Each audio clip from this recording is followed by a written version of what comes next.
Lisa Bagnall, who's going to share with us now. I hope you can all see her and you'll be able to watch along with the slides as well. Lisa's got a PowerPoint for us. Hi, Lisa. Hello.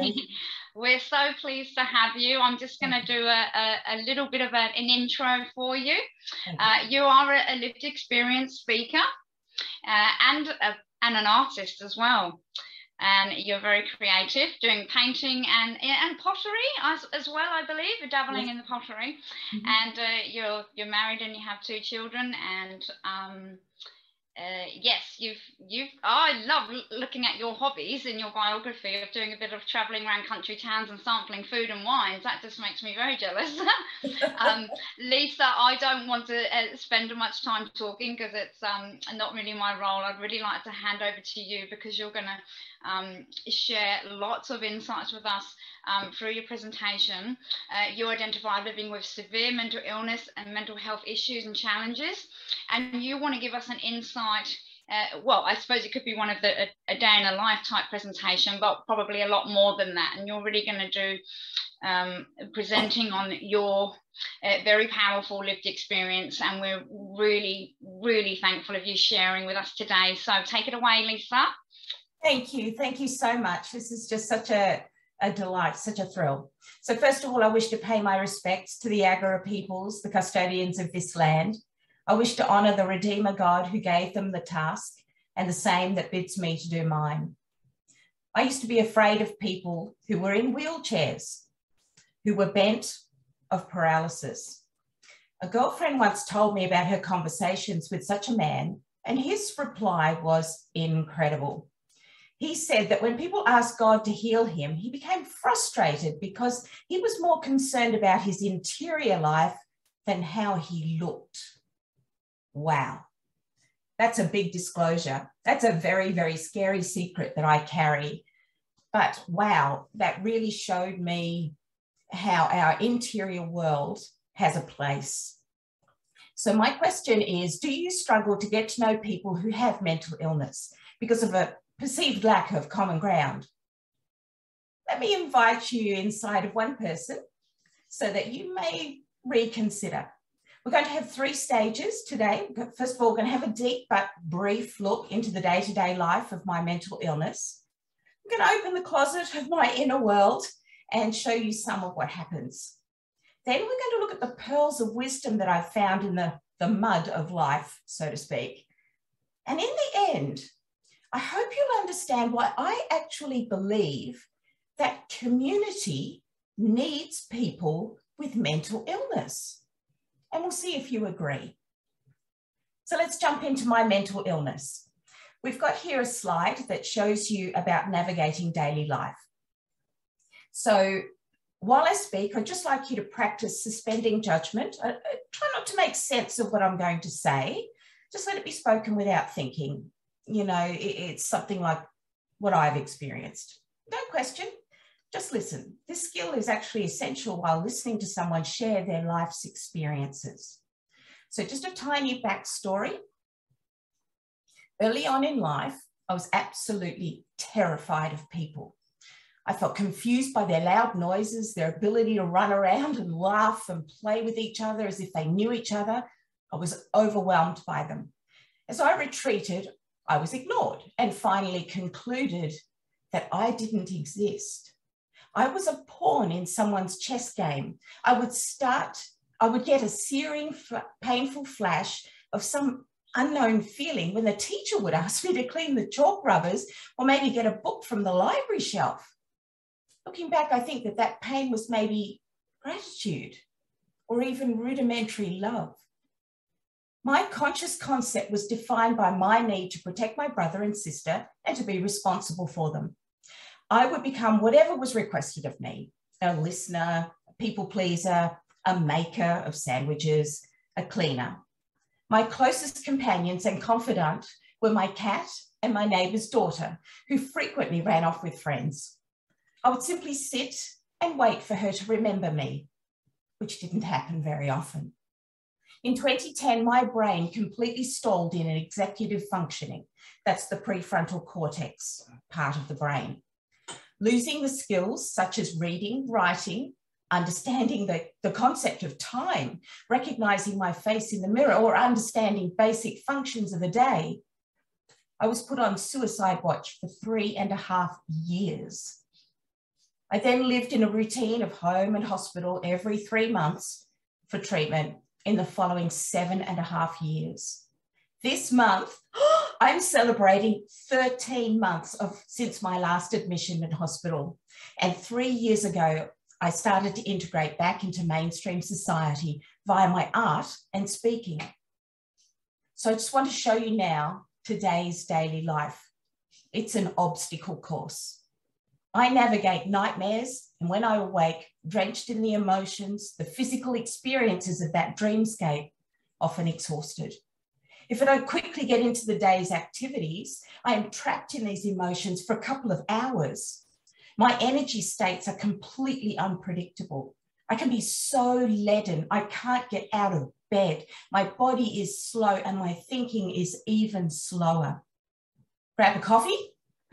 I tried that. Unfortunately, caffeine and high sugar leads to a chaotic state we often call in the family grasshopper brain, squirrel, or shiny.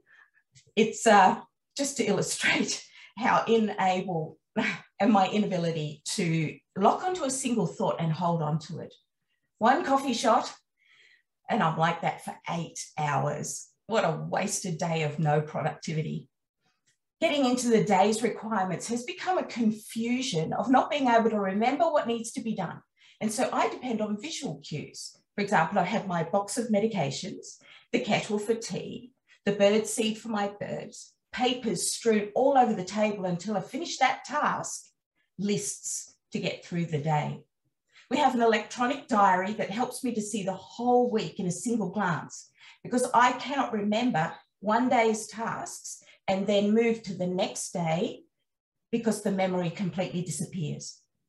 Meal times are an overwhelm and overload of information, and I often dissociate when I go to the pantry. Too much visual information, bright lights, internal information, and rules to eat healthily become too much, and I generally settle for a cup of tea. When I dissociate, that means that I simply disconnect from the present situation and have absolutely no bodily or thinking memory of what we were doing or saying. Sometimes I don't even remember who I am. I am told that it's instantaneous for others, but for me, it can feel like a number of hours have passed. Sometimes I flick into a different mood state where I become very wise and profound, and then I switch back again with little or no recall of what I've said. Sometimes I become very small and little, and then I revert into people pleasing to try and reclaim safety. And then, of course, if I enter a stressful situation where people want a certain type of relationship with me, I become quite elevated, quite manic, where my energy soars and I feel bulletproof, and I don't set boundaries or limits on the requests of me, and then I have to deal with the consequences that I simply cannot meet those requests. I struggle to trust my body cues when queasy tummy for anxiety, rapid heart rate, and the urge to run overtake me. I'm unable to tell if there is a real threat or a past memory being recalled. My body thinks that I'm terrified of people, so I won't engage, or I leave as soon as possible. The anxiety and tension between longing and terror is very, very difficult to navigate. And when I try and steer an authentic relationship, the challenges become acute.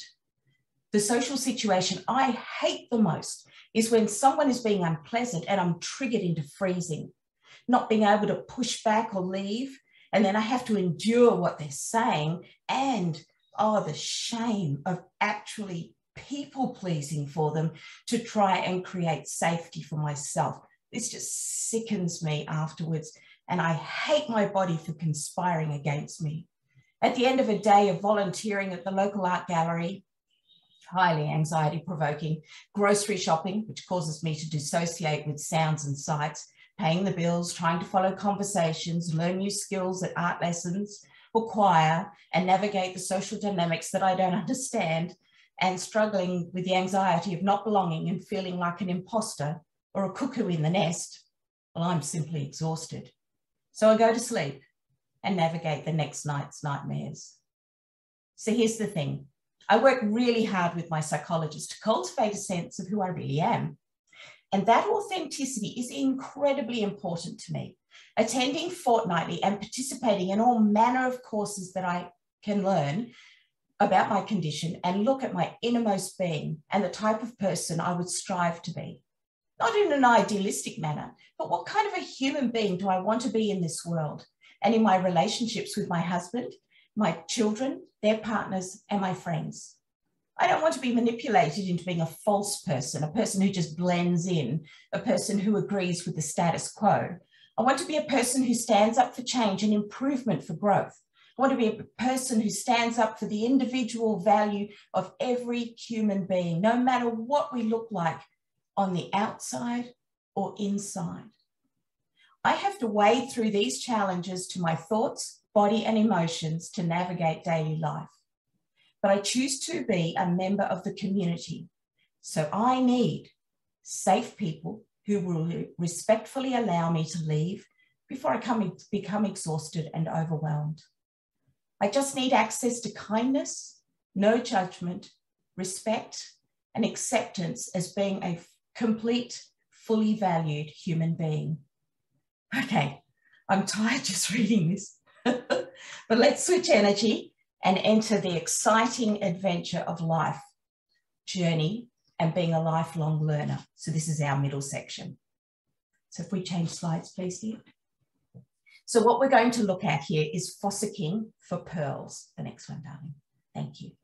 So let's look at life's mud. Let's sift through the muck and the yuck and pull out the pearls. We cannot improve mud, but if we can find some precious lessons within it, then it becomes infinitely more tolerable. This was my first lesson. Discovering that struggle births resilience, we discover that some of the value within the situation, we develop resilience. We know that we have the confidence to survive other situations and maybe even thrive. With our struggle, we are forced to stop pretending that everything is okay. We have to examine, can we just make that big screen? We have to examine our thoughts, our emotions, and our very behaviours, our beliefs, our view of the world, and become the architects of our lives. This used to be my life's mantra before mental illness. However, people with mental illness live in a vulnerable place of having their very mind, their very value questioned on a daily basis. We are subject to your value systems and how you will treat us. We are susceptible to your influences and we are easily taken advantage of. People with mental illness are still today being told that they are a burden to society, that they have no function and cannot contribute to society. We have to ask ourselves and solve the dilemma of why am I alive? What is the purpose of life and what is meaningful? How can I be in the world when it seems that there's so little I can do or am allowed to do? So motivated from the very bottom, the deepest despair of being alive and being cast aside, we have to dig deeply to find value, wanting to be accepted, to earn the right to belong. But I wonder, what if in doing so, we uncover the very basis for living a life of worth and meaning? So when we discover that life is a journey, I am able to embrace peace, patience, and a gentle spirit, living at a human pace. Hey, we've all lost a job, relationship, lifestyle, and had to sit in that uncomfortable place of what's next. Some will resort to comforts or ranting or blame and avoid the problem. But when we face up to reality, we discover that life has to be a journey because there's no quick fix. This shifts us into a space of needing a compass to give good direction, exploring our values, needing the self-care to fuel the energy to keep moving forward, to find resources, collaborating compassionately with one another for new ideas, to continually innovate, adapt, and to commit to sowing seeds for tomorrow. Next, we're going to look at hope, which is actually a skill and is essential for moving forward with the desire to change oneself. So my metaphor here is in rolling paper, we use the spyglass example. We can see that reality is truly present when we move forward and invite the unseeable reality to become visible. I'm just going to pause the dialogue there and come back to this. So what happens when we're in a crisis is we become very fixed on a single concept, and we forget that around our head and around ourselves, the possibilities of reality still exist, even if we cannot see them. That is the skill of hope. Do you understand? The importance of this particular skill is that it builds resilience for the future as well. So people with mental illness actually have to build this skill every day, thinking outside of the box to adapt to new problems and difficulties and build the path to healing. An interesting pearl of wisdom is expanded by the author Henry Nouwen when he explores his idea in his books, The Wounded Healer and The Inner Voice of Love, where he reveals the validity of the lived experience as being the source of inspiration, compassion, hope, and kindness. That brings healing to others in their pain, in their journey. Those with mental illness know how to sit with someone experiencing the bewilderment of their situation without creating drama, soothing the pain by accepting its reality. They have words of comfort and encouragement, for they too were once in that person's shoes and have survived. People with mental illness skills can become that type of healer that society needs. We next need to answer the problem of, am I my brain when my mental illness happens? This is rather sticky mud to sift, because if we use our brain to make it make sense, well, then obviously it's messy. When we lose an arm or leg, we are still a complete person. Our ability to pursue the values of physical excellence, quality physical health, and physical strength are actually not undermined by our body's lack. So too is our personhood in our mind, able to retain its integrity, even if some of the brain functions are a little bit different or distorted. This is a huge learning insight that I've discovered. It was incredibly helpful. Often we think that our sense of self is stored in our brain, but it is in fact located in much of our body as a collective of memories and insights. Our values are unique to each of us, and when cultivated, can make a meaningful life. So I am a complete person in the midst of difficulty, because I can reflect on my thoughts, behaviors, and emotions and still make observations. I am becoming very scared now because I can see the time and I am still way behind. Okay, so I'm going to skim through this. The most important pearl of wisdom that I've discovered is the value of creativity. So what we need to do is, in finding the new, we need to be able to really get into the heart of creativity. We, people with mental illness, use creativity as a language to express their experience of the world, to regulate their emotions when overwhelm happens, as a way of exploring abstract concepts like belonging, worthiness, and beauty. So I made this pot, and this pot fell over. Oh, sorry, this pot, which is very plain, as you can see. And it fell, it collapsed when I was making it on the wheel, and I held it very carefully and it flopped inside. And as you can see, that inside, it's actually really quite beautiful.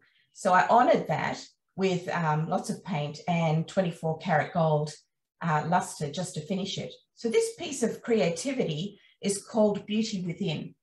So here, as an example, I'm confronted by the idea that there is beauty within me. So if this is true, then I have to actually find it and value it and choose whether to bring it to life and choose to live from it. If I choose to live from my inner identity, which is filled with purpose, can you use creativity? Can you understand how different situations and find the hidden solutions or take different directions with the value of creativity? Oh, I'm just so behind. I'm going to skip this part.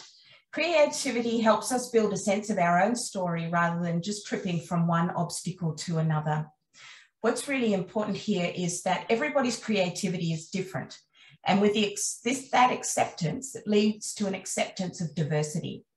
So without diversity, we will each become lonely, disconnected, and isolated as the world marches on, ignoring our individual value and trespassing on our love of one another. We are unable to adapt to change. We won't grow in conscience, and we won't refine our values. We won't pursue a pride-worthy culture if we don't embrace diversity. Diversity spurs curiosity, dialogue, engagement without judgment. This is the most amazing thing that I've discovered in meeting others who do things differently to how I do. There are incredible researchers like Brené Brown who talk about the vulnerability being the spur for creativity, innovation, and courage. Incredible TED talk, and well worth looking at to understand that the greatest pearl I've discovered in our vulnerability is the sense of that inner world acceptance and connection to self and others, to look at other people in the eye and love the inner person and not be distracted by the outer wrappings. And this is really interesting because this is where I actually got stuck in my story. As I was preparing this talk, I Googled the value of mental illness in society. And folks, there's nothing out there. No one recognises that mental illness brings any positive value to society. And this is where my talk took a massive change in direction.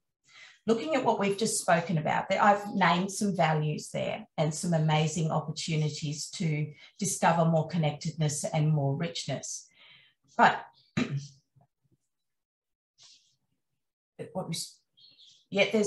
there's nothing, there's nothing on the net about the value. So this idea dropped into my heart. What if society actually needs people with mental illness? You see, I was going to talk about how we all have a mutual love of baby birds, pottery and painting and soft kittens and the like, all in common. But I stopped in my tracks with the mushy sentiments and I was shocked by the question. So I kept researching and I found this professor, Michael Pluet, who's the head of Department Psychology at Queen Mary University in London. And he says that society desperately needs people with these skills. I was so amazed. We have discovered maybe that those of us journeying our mental illness have something incredible to offer society. 6 minutes to go. Wow. Okay. My life, my daily life is difficult.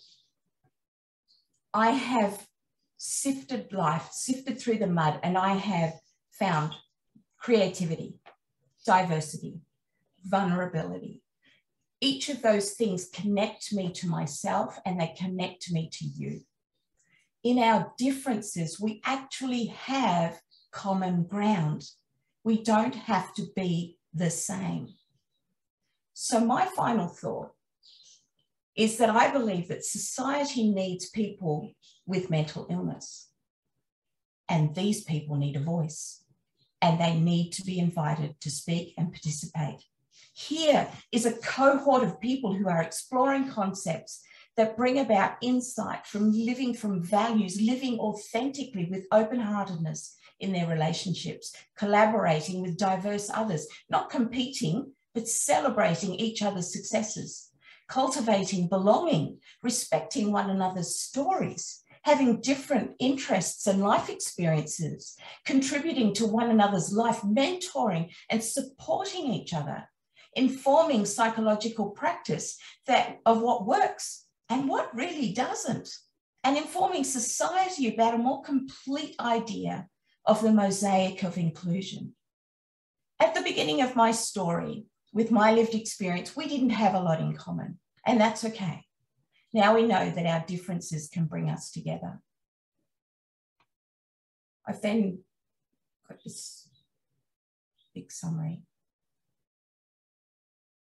I am an essential part of community. I bring creativity, compassion, understanding to trauma and to mental illness communities. Because here's the real truth. Mental illness is not a choice. It is a response to adverse conditions of biology, genetics, and a massive input from environment.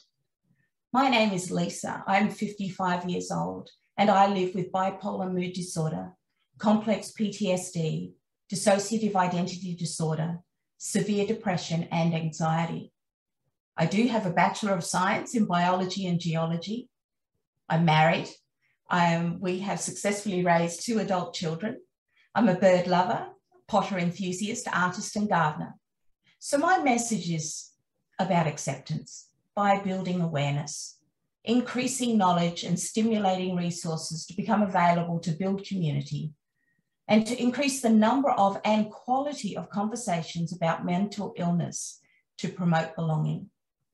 I've left pages out of my talk, of which I can only apologise, but I am happy to make the talk available should someone wish to read the rest at a slower pace. Thank you for today. Lisa. I'm so sorry. What? Oh, do not apologise. No apologies required. You are such an eloquent speaker. That was a real treat. I'm blown away by our FFN members, because I have interacted with most of you in the network, which of course isn't virtual. We're not videoing each other. So I'm just following up. It's just everyone has just been exceptional. Thank you so much, Lisa. And don't forget, what only you're aware of the bits that you might have gone over quickly or missed. No, nobody else is aware. That was perfect.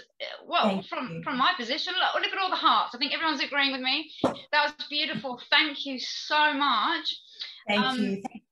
That was a real treat. You did exceptionally well. Inspirational. I'm just keeping an eye on the chat. Lots of things coming in. I know it's very difficult when you're presenting to keep an eye on the chat. We have to have chat open, don't we, for the backstage, for the whole Zoom events backstage area of the platform. So it can be distracting. I think you've done an amazing job. Thank you so much. Now for everyone, I'm just gonna again just close us off, and just highlighting your experience there, Lisa. When we prepare stuff to say, it's very hard to run things to time, no matter how much we put into it, which is why I prepped really nothing much to say, because I'm lucky I'm not supposed to come up with anything that valuable to say, so I'm just hosting, and yeah, we don't want to run over time, but it's very pressurizing, because obviously we are really listening and really leaning into things that you're saying, and you're giving all of the speakers today have, and all of the rest tomorrow will be giving us their all. So yeah. It's just it is wonderful to be in. I think it's been a lovely space. So if anyone feels they missed anything, get to the Finding North Network. Lisa is there, I'm there, people from MIFA are there, Hayley, who's facilitating our next session, is there, John is there, everybody's there. So you can chat and connect with Lisa and anyone anytime you like. The link just went up in the chat. Yeah, so I hope everyone enjoyed that as much as I did. You can relax now, Lisa. Really good job, well done.